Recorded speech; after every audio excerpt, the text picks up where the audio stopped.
नमस्कार सर।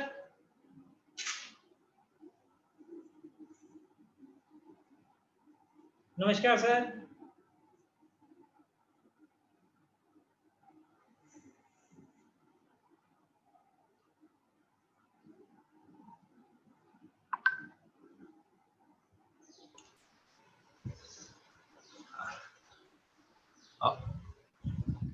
आवाज शुरू हो गई? हाँ जी सर। अच्छा चलिए। मैं जरा अभी औरों को भी एक बार इत्तला कर देता हाँ हूँ। जोड़ दी। लोग हाँ जोड़ दो बिल्कुल जोड़ दो।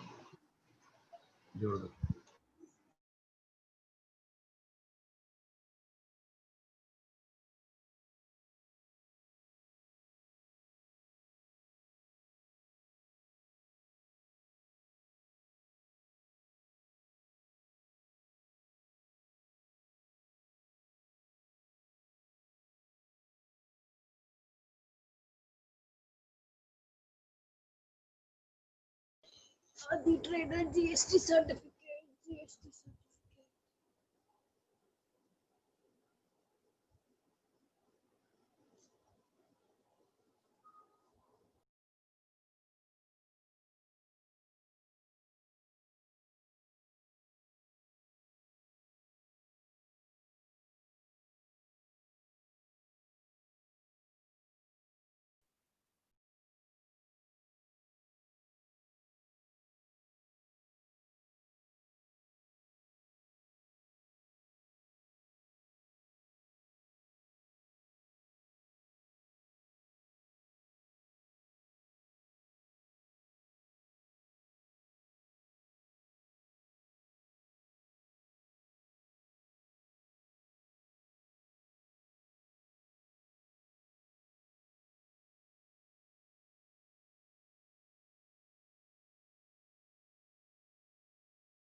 सर नमस्कार। नमस्कार नमस्कार नमस्कार। सीमा जी क्या हाल है? ठीक है सर, आप बताइए। ठीक। बस आप पहले वीडियो ऑन कर लो, आपका वीडियो ऑफ है, ऑडियो ही ऑन है। Okay sir. मैंने तो आवाज पहचान ली, बस आवाज से पता चला।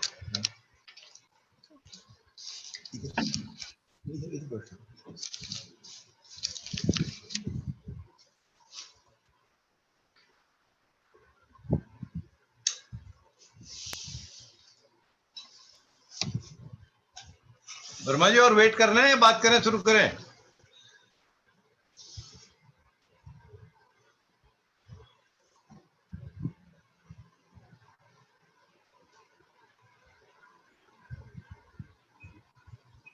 बस शुरू करते हैं सर। हाँ आज की ठीक है जी, ठीक है।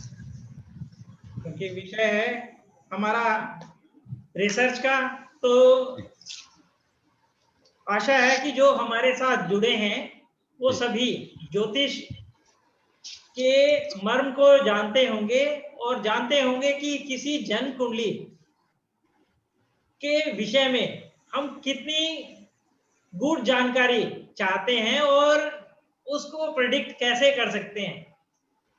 किसी जन कुंडली की प्रिडिक्शन करने के लिए हमें उस जन कुंडली से जुड़े हुए किन किन महत्वपूर्ण भागों को भी जानना होता है। हमें वर्ग कुंडलियों का लगन कुंडली के साथ क्या संबंध बनाना होता है, अष्टक वर्ग का क्या इसके साथ संबंध बनता है, या जैमिनी ज्योतिष से हम किसी भी इवेंट को कैसे जान सकते हैं। ये सभी बातें डॉक्टर ललित पंत जी हमें बहुत ही सरल विधि से बताएंगे और आशा है कि आप सब इस रिसर्च के बाद, किसी भी कुंडली को देखने के बाद आपको ये नहीं लगेगा कि कुछ बाकी है। रिसर्च वो जिसके बाद आपको और कुछ करने की जरूरत ना पड़े। चलिए, वैसे भी डॉक्टर ललित पंत जी की जो छवि है, जो उनका ज्ञान है, उसका अगर मान लो हमें थोड़ा बहुत भी मिल जाता है तो वो ही समझो कि हमें गुरु का प्रसाद मिल गया। तो सर आप क्लास शुरू करें ताकि सबको इस प्रसाद से रूबरू मिले, कुछ ना कुछ फायदा आज की डेमो क्लास का। आप शुरू करें please sir. Thank you Verma ji, बहुत अच्छी अच्छी बातें, अच्छे अच्छे शब्द आपने कहे। ब्रह्मा मुरारे त्रिपुरांतकारी भानु शशि भूमि सुतो बुधश्च गुरुश्च शुक्रः शनि राहु केतवः सर्वे ग्रहाः शान्तिकरा भवन्तु। आदित्यादि नवग्रहेभ्यो नमो नमः। आज ज्योतिष के एडवांस क्लास की, रिसर्च क्लास की डेमो वर्जन में आप सभी का स्वागत है, अभिनंदन है, वंदन है।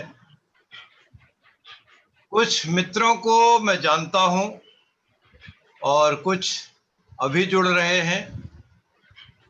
ईश्वर से सभी के लिए यह कामना करता हूं कि आज इस समय के बाद हमारा आपका जुड़ाव, लगाव बड़ा हो, लंबा हो और दीर्घ समय तक यह चले।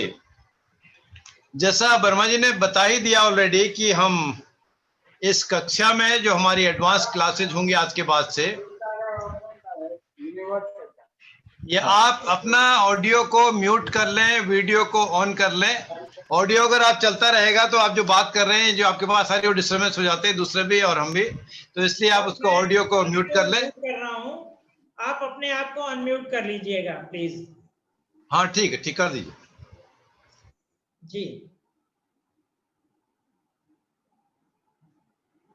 सर, आप अपने हाँ, आप को अनम्यूट करें। ठीक है, कर लिया। तो अब इसकी जो बेसिक हमारी रिक्वायरमेंट है या ज्योतिष के रिक्वायरमेंट है रिसर्च करने के लिए, एडवांस प्रिडिक्शन करने के लिए, पहली बात, हमको ज्योतिष का जो मूलभूत सिद्धांत हैं, बेसिक चीजें हैं, वो आनी ही चाहिए। मूलभूत सिद्धांतों की अगर हम बात करते हैं तो हमको 12 भाव की राशियां, नवग्रह, 27 नक्षत्र, नक्षत्रों के स्वामी, उन भावों की व्याख्या भी, और नक्षत्रों का ग्रहों से, भावों से, भावेशों से, कारकों से मिलान भी, यह हमको आना ही चाहिए प्रेडिक्शन करने के लिए। और साथ ही साथ जो 16 वर्गा कुंडलियां हैं, 16 डिविजनल चार्ट से हैं, 16 वर्ग कुंडलियां हैं जो लग्न कुंडली के अलावा, उनका भी हमको यथासंभव समुचित रूप से मिलान आना चाहिए। मिलान करने की हमको तकनीक भी आनी चाहिए, कोरिलेशन भी स्टेब्लिश होना चाहिए। और साथ ही साथ जो दूसरी बात है उन्होंने अष्टवर्ग की बताई, या अष्टवर्ग के साथ जेमिनी पद्धति की बात करी, या जेमिनी के अलावा चंद्र राशि की बात है, या इसके अलावा और जो सूत्र हमारे पास हैं, चाहे पराशरी योग हैं या अन्य योग हैं, दशाफल हैं, गोचर हैं, इनका भी सबका मिलान करने के बाद हम सारी सटीकता को क्या छान करके ला सक रहे हैं उस रस को पीने के लिए। अर्थात लग्न कुंडली की स्थिति क्या है, लग्न कुंडली में बहुत सारे योग बने हैं, क्या वो लग्न कुंडली के योग पूरा फल देने वाले हैं? वो फल कब देते हैं? कोई भी योग कब फल देता है? वो योग भी हो कुंडली में और उसका समय भी आए। समय के लिए क्या है, वो जब अपॉर्चुन टाइम हो, देश काल पात्र परिस्थिति का ध्यान रखते हुए, जब बालक के विद्या का समय हो, विद्याध्ययन का समय हो, तो उस समय उसको विद्या से संबंधित भाव के स्वामी अर्थात पंचम पंचमेश भी उसको कहीं न कहीं सपोर्ट करने चाहिए। उस भाव के कारक अर्थात गुरु महाराज जो पंचम भाव के कारक है वो भी सपोर्ट होने चाहिए, या पंचमेश की कहीं महादशा या अंतरदशा भी हो, क्योंकि प्रत्यंतर दशा का नाम मैं अभी छोड़ दिया इसलिए कि प्रत्यंतर दशा का समय सूक्ष्म होता है और वो तीनों चीजें सपोर्ट कर रही हो तो जातक को विद्या अध्ययन करने में सुविधा हो सकती है, सफलता मिल सकती है। एक एग्जांपल हम दिया। अब यह तो बात थी लग्न कुंडली की D1 चार्ट या डिविजनल चार्ट नंबर 1 जिसको कहते हैं उसकी बात थी।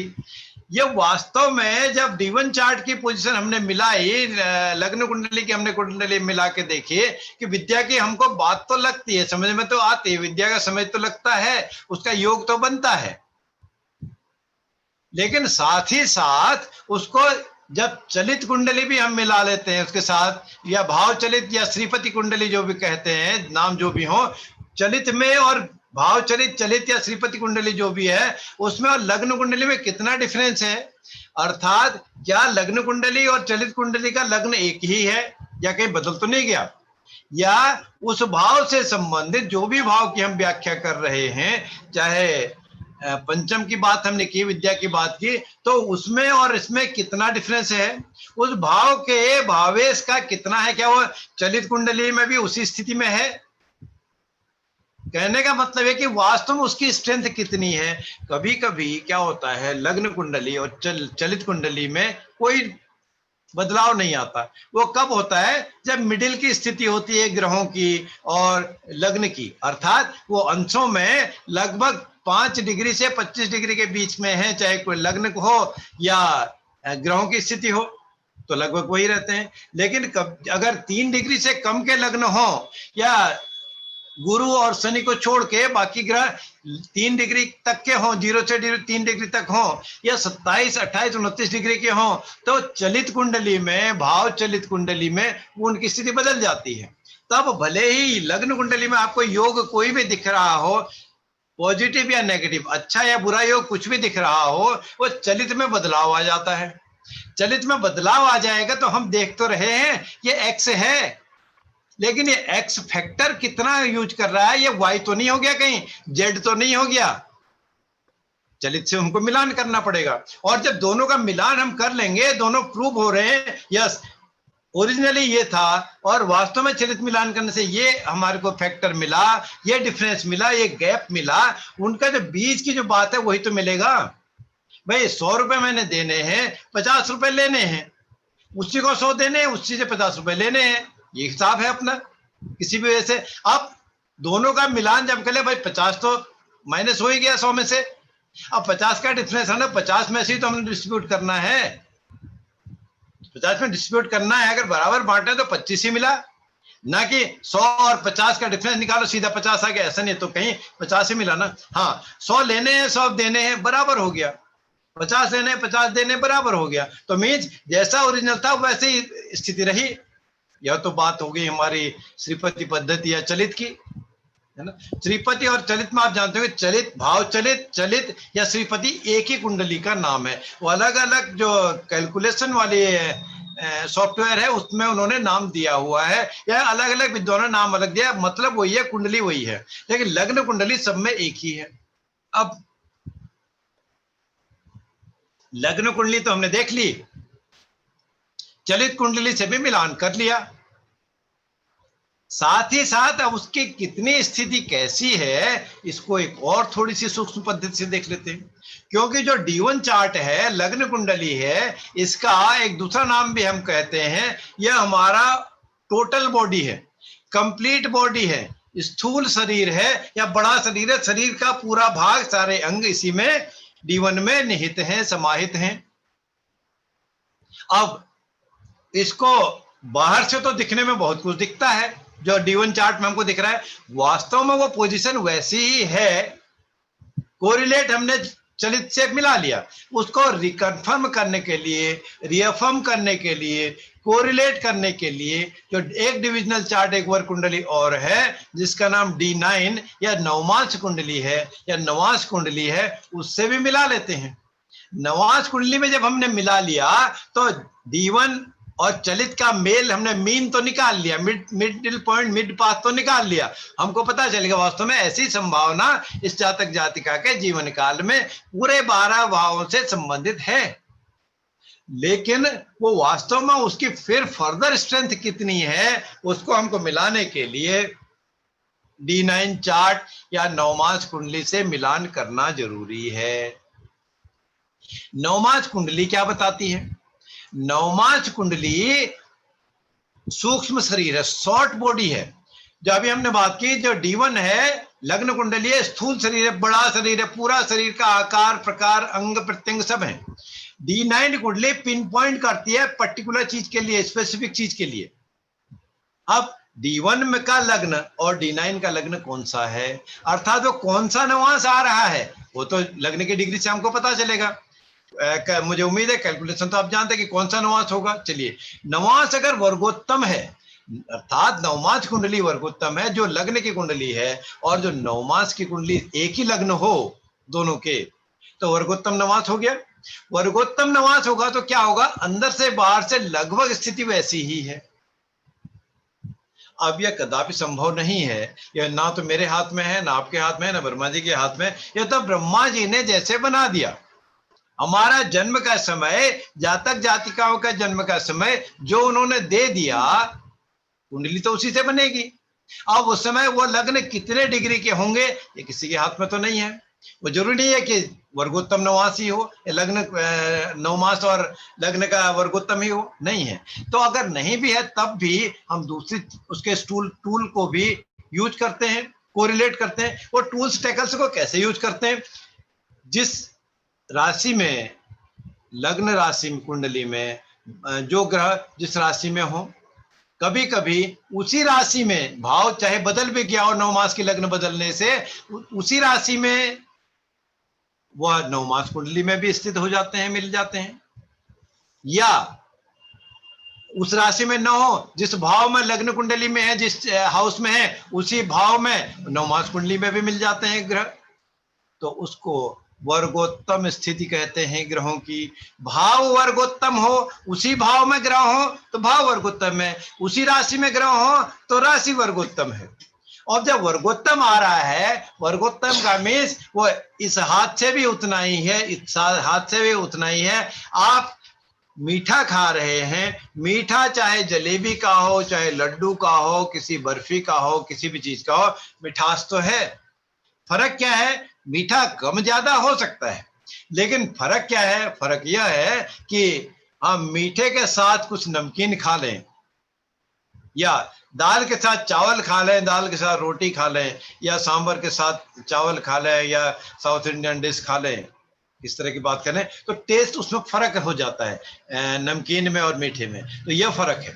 इसी तरह का जब फर्क होगा, अगर वर्गोत्तम कोई स्थिति होती है तो हमको बहुत ज्यादा रिसर्च करने की जरूरत नहीं होती।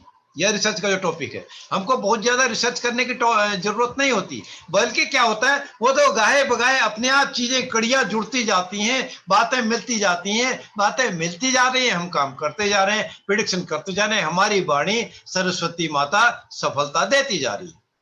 लेकिन हमेशा, हर हाल में, सदा ही, हर कुंडली में ही, हर जातक जातिका के ऐसी ही हो, ऐसी कोई गारंटी तो नहीं है। तो इसलिए हमको जन्म कुंडली के साथ नवमास कुंडली को भी मिलाना होता है। मैं जन्म कुंडली ही केवल अब इसलिए ले रहा हूं कि चलित को हमने ऑलरेडी मिला लिया, बात जान ली। तो जब नवमास से हमने कोरिलेट कर लिया, बात पता चल गई कितना गहरे पानी में हम हैं, वह जातक जातिका की कुंडली या वह जातक जातिका कितने गहरे पानी में है। कि जितने गहरे पानी में बैठेंगे, जितना हम उसमें डुबकी लगाएंगे, उतना रिसर्च, उतना मिठास निकलता ही जाएगा। यह तो एक बात थी हमारी। अब हमने, चलो वर्गोत्तम हो या अन्यथा हो, जैसा भी हो, हमने कोरिलेट कर लिया। D1 D9 का मिलान करके हमने अलग अलग नोट्स बना लिए। मिलान करके बना लेने के बाद फिर क्या हुआ हमारे पास? अब हमारे को रिजल्ट दिखने शुरू हो गए। D1 में बहुत सारी स्थिति लग्न से द्वादश भाव तक की, चाहे वो लग्न की उसके स्वयं की पर्सनालिटी की हो, द्वितीय भाव कुटुंब की हो, तृतीय भाव पराक्रम की हो, भाई बहन की हो, चतुर्थ भाव हृदय या माता की हो, पंचम भाव विद्या बुद्धि संतान की हो, छठा भाव रोग रिपुण या कंपटीशन की हो, सप्तम या विवाह की हो, साझेदारी की हो, व्यापार की हो, अष्टम भाव की स्थिति जो हम ये काम करने जा रहे हैं गूढ़ विषय की, इस गुण तथ्य के, या अष्टम भाव ही रिसर्च का भी है, रिसर्च की स्थिति, या नवम भाव भाग्य की हो, तीर्थ की हो, तीर्थाटन की हो, पिता की हो, दसम भाव फिर पिता की हो, कर्म की हो, एकादश भाव में चाहे हम कर्म करके जो अर्न कर रहे हो, लग्न से दसम भाव तक हमने बहुत सारे कर्म किए, अब लाभ की बात आई, अर्निंग की बात आई, एकादश भाव से उसकी व्यवस्था हो, या द्वादश भाव में खर्च करने की बात हो, डिस्पोजल की बात हो, भोग उपभोग की बात हो, यह बात तो हमने D1 और D9 में कोरिलेट करके जान ही ली। ठीक है। अब इन सबका मिलान करने के बाद कब कब क्या उस जातक जातिका की उम्र में फल घटित होंगे, उसका मिलान करने के लिए सबसे पहले जो महर्षि पराशर ने सूत्र बताया है कि दशा फल महादशा या पराशरी महादशा जिसका नाम है,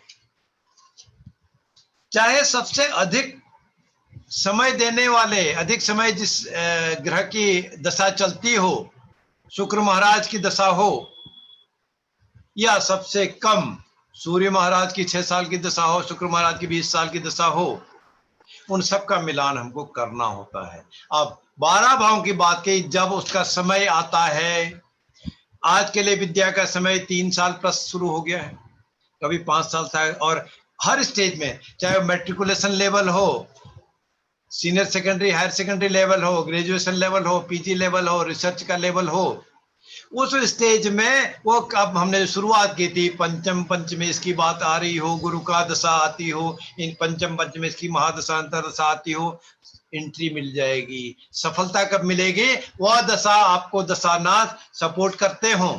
और साथ ही साथ अब विद्या की बात हो, जिस भाव का भी कारकत्व चल रहा है, जिस भाव की भी व्याख्या हो रही है, जिस भाव का भी कारक कार्य हम जानना चाहते हैं, कारण जानना चाहते हैं, वह भाव द्विग्रह गोचर से, डबल ट्रांजिट से, अर्थात गुरु और शनि के गोचर से कहीं न कहीं एक्टिवेट होते हो।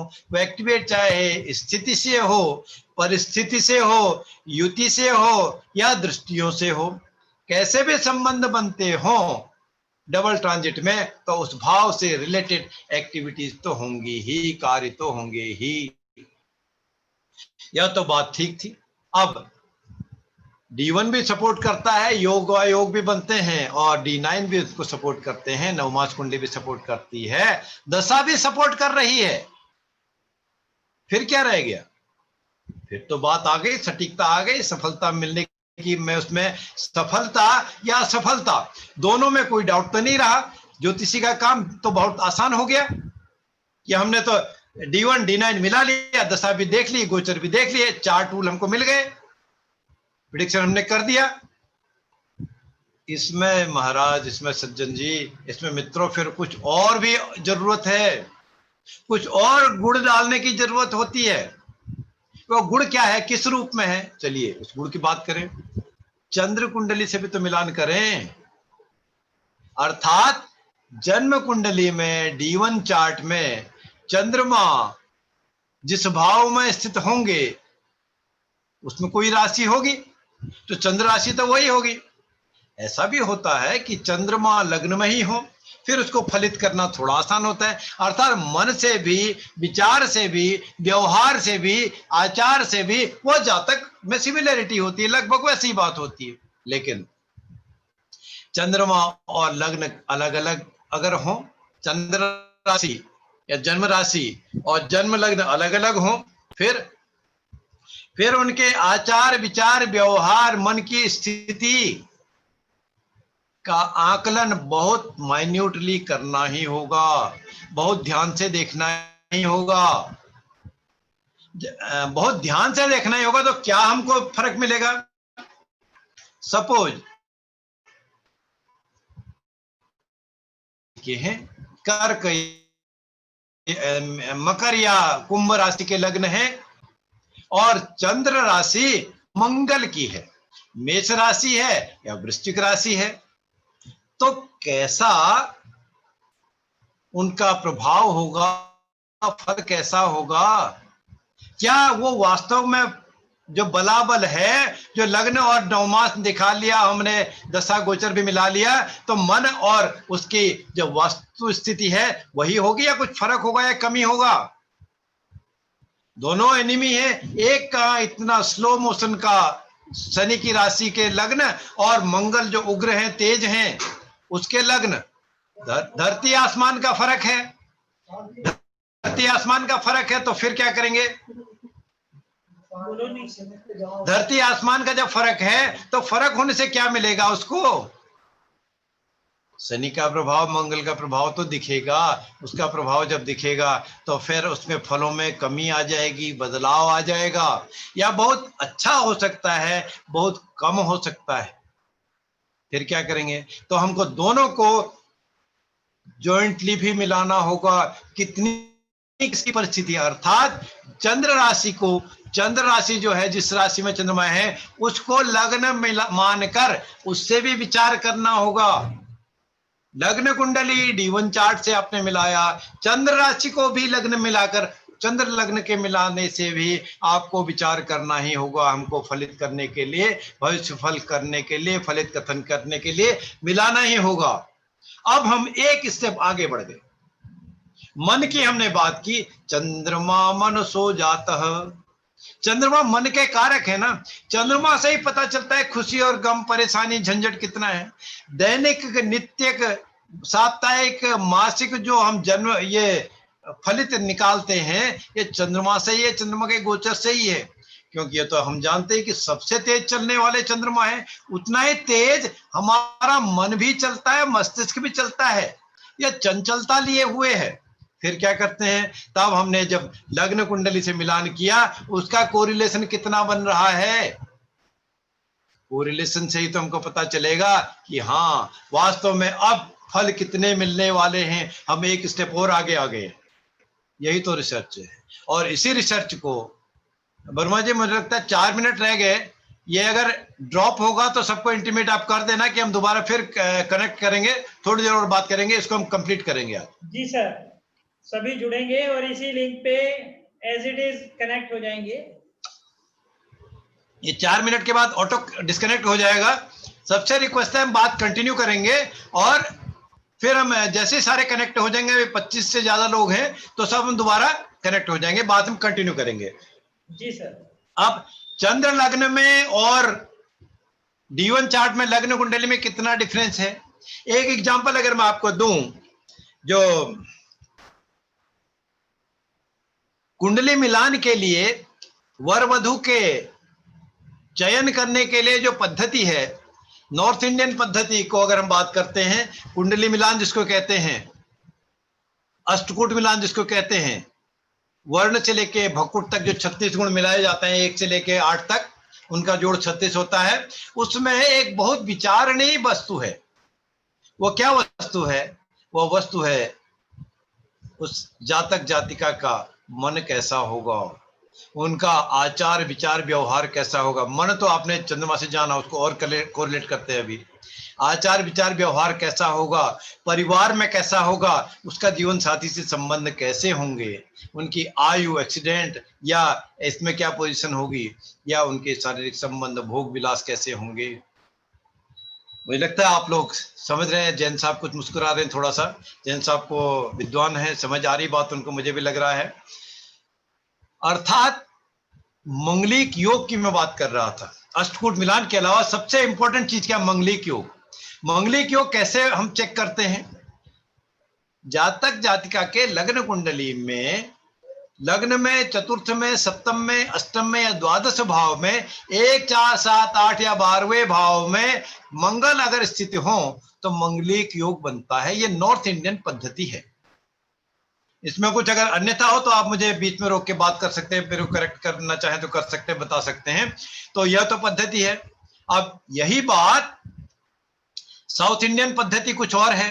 साउथ इंडियन पद्धति में भी मंगलिक योग का विचार किया जाता है। उसमें अष्टकूट के बदले पुरुषम यूज करते हैं, 10 पॉइंट्स उसमें यूज करते हैं। वो कुछ अलग पद्धति है। थोड़ा सा कंफ्यूजन तो यही आता है, लेकिन मिली जुली सरकार कुछ है। उसमें वो मंगलिक योग केवल मंगल से नहीं विचार करते, क्रूर ग्रह, इन 1, 4, 7, 8, 12वें भाव में क्रूर ग्रह हो तब भी मंगलिक योग को मानते हैं। और द्वितीय भाव में भी अगर मंगल या और कोई क्रूर ग्रह हो उसको भी मंगलिक योग ही विचार किया जाता है। अब मंगलिक योग एक की कुंडली में है, कुछ ऐसी स्थिति परिस्थिति है, कुछ ऐसा कंपल्सन कभी कभी होता है कि बाकी चीजें मिल रही हैं, मंगलिक योग नहीं टैली होता है, तो क्या उनको आपने गो अहेड दे देना चाहिए? बहुत गूढ़ विषय है, बहुत रिसर्च का विषय है। आउटराइटली अगर मैं बात करता हूं तो नहीं देना चाहिए। मंगलिक योग का विचार अवश्यमेव है, क्योंकि मंगल ही एक्सीडेंट का कारक है। और अष्टम सप्तम अष्टम में अगर मंगल है तो वो कहीं न कहीं जीवन उसके अपने जातक के लिए, उसके स्पाउस के लिए, जीवन के लिए भी वो हानि दे सकता है, मृत्यु या मृत्यु तुल्य कष्ट भी दे सकते हैं। बहुत जरूरी है, क्योंकि विवाह तो लंबे समय तक चलना चाहिए, तभी तो उसका विचार की जरूरत है, तभी तो कुंडली मिलान की जरूरत है। इसी क्रम में जब मंगलिक ऐसी परिस्थिति आ रही हो कि कुछ लोग कह देते हैं कि आंशिक मंगलिक है, थोड़ा सा मंगल है, भैया थोड़ा सा आंशिक कुछ नहीं है, उसका प्रभाव कुछ कम हो सकता है। इंजुरी, फ्रैक्चर हो जाने के, कोई पार्ट म्यूट हो जाने के, कट जाने के बदले प्लास्टर लग गया, लंबे समय तक इंजरी होती रही, चोट लगती रही, वो भी मंगलिक योग का ही फल है। तो यदि या तो परिहार हो रहा हो, अर्थात परिहार हो रहा हो, उत्तम परिहार तो यही है कि जिस भाव में एक मंगलिक हो उसी भाव में वो दूसरा जो प्रपोज स्पाउस है, होने वाले जीवन साथी जो हैं, उनके भी उसी भाव में मंगल हो,